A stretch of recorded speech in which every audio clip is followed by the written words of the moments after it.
Cheech Air Fly Fish Food, and we have Skill Builder 45, where we're going to talk all about pheasant. Not just the tails, we're going to talk about all the other feathers. That's a big brown.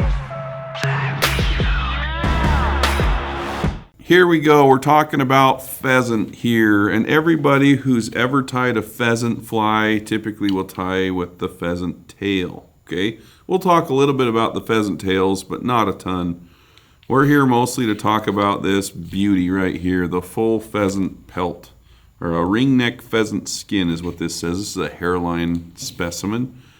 And this is maybe one of the most wasted parts of the pheasant that there is. I mean, everybody wants the tails for their pheasant tail nymphs and such, but there is a lot of really good stuff in the ringneck pheasant pelt. Okay, so I'm just going to kind of give you an overview of some of the things I like to do.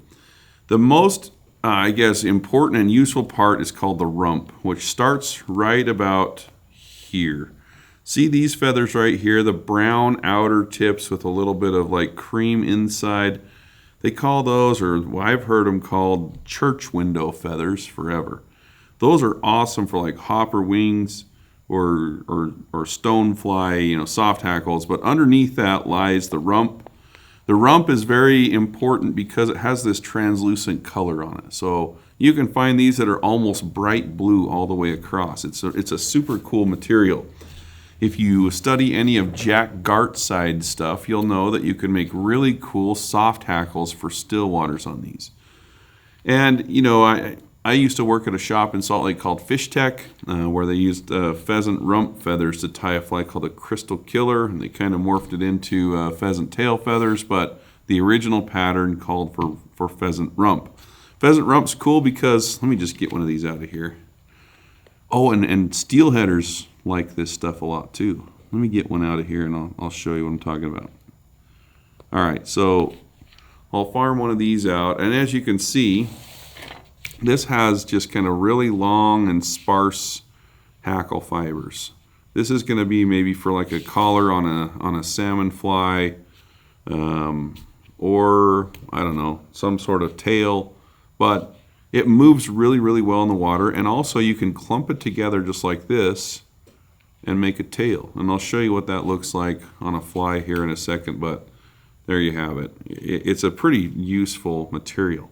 While I have this out here, I'm going to show you a really cool part of the feather. Every single feather, well, maybe not every single, but most of the feathers on this pelt will have what's called an aftershaft feather. A lot of birds have this, so check this out. This is just a little feather that grows alongside the pheasant feather.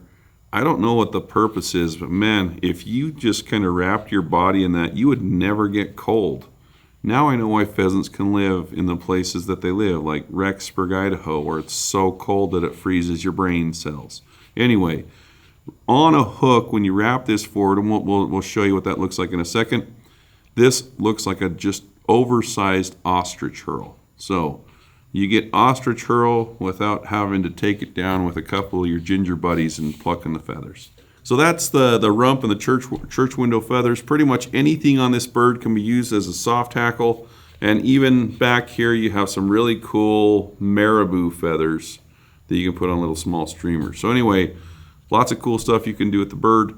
The feathers typically aren't going to wrap down very small. So when I'm tying soft hackles with pheasant, they're typically going to be like a size 8 or 10 or something like that. So with that said, let's talk about some of the tail opportunities here. So everyone knows what a nice center tail looks like on a pheasant.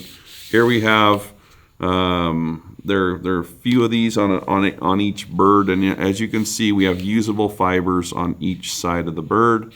When you're tying with pheasant tails, some people say, well, I need really, really long pheasant tails because my pheasant tails aren't long enough to wrap up the body.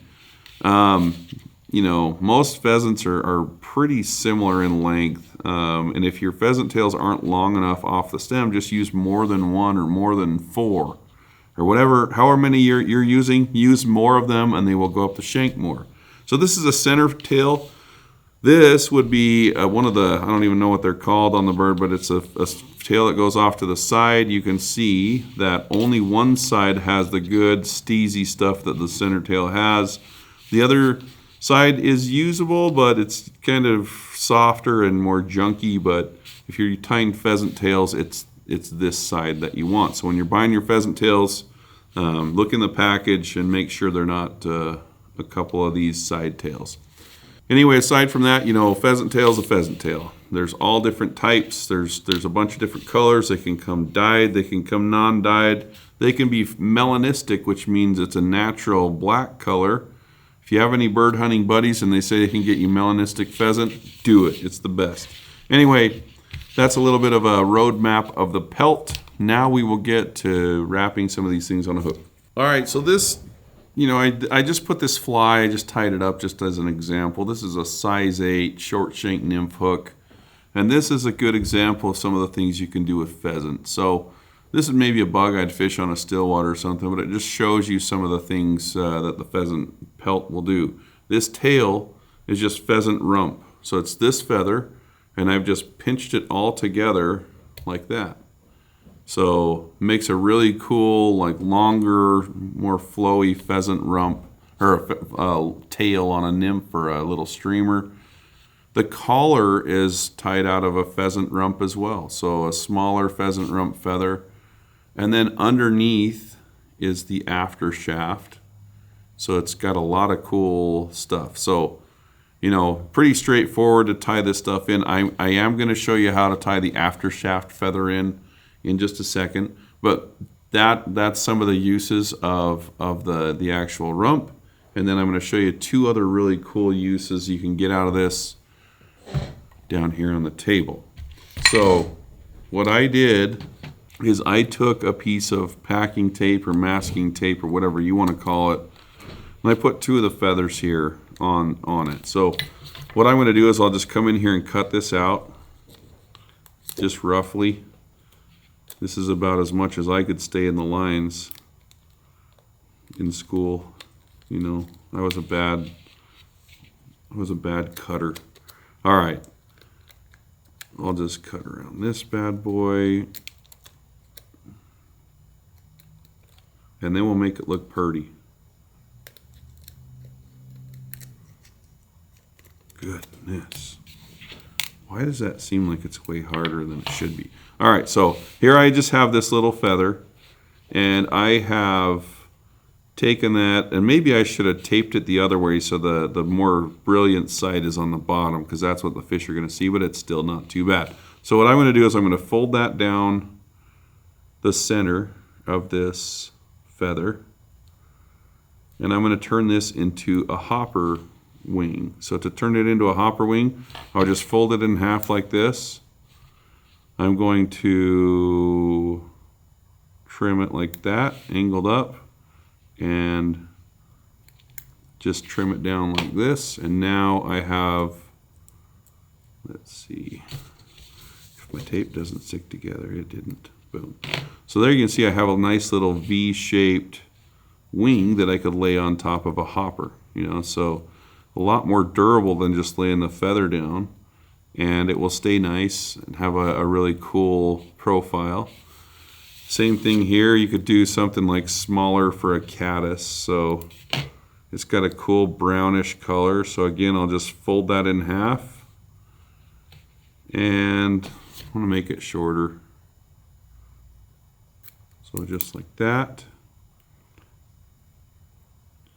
So if you're tying those Hemingway caddis that call for duck wing and they make you mad and make you say all kinds of bad words, you can switch over to something like that. Or that's what I do. Hold on one second. For caddis, you want to kind of angle them up because they're easier to tie in. So there you go. There's a nice little paper airplane looking caddis wing that's nice and kind of pre-formed, but underneath it's the fibers of a feather that the fish see. So anyway, very cool usage of the other feathers on the pheasant. All right, we'll just throw some thread on the hook, and I'm going to show you how to use this little after shaft feather thinger. All right, so most of the feathers have it and you can see on the base it's nice and full. The stem's actually pretty dang durable down there, and as you get closer to the tip, it kind of gets unruly. That's kind of the mullet, the party in the back, and I'm just going to grab that and break that right off of there because I'm going to do it while I'm tying. I've done it like the last 4 times. It just dawned on me that I should break it off of there before I start turning. All right, so I cleaned a little bit of the stem off. We'll just tie this in, and what I like to do is I like to preen some of the feathers back with every turn. Okay, so I'm going to be a little bit all hands here, and if that stem twists on you, just let it do whatever it wants and just keep preening it back as you go forward. And as you can see, even though I have to keep my fingers here to preen it every wrap, as it goes up the hook, it kind of starts looking like a big old ostrich hurl, which is the idea here. They're not very long, so I mean, if you want to do a bunch or a big long body with it, you'd have to use several of them. Not a big deal, just time consuming. But let's see here. I'll just preen that back, and as you can see, that's a super cool effect that you get on a feather that most people just throw away.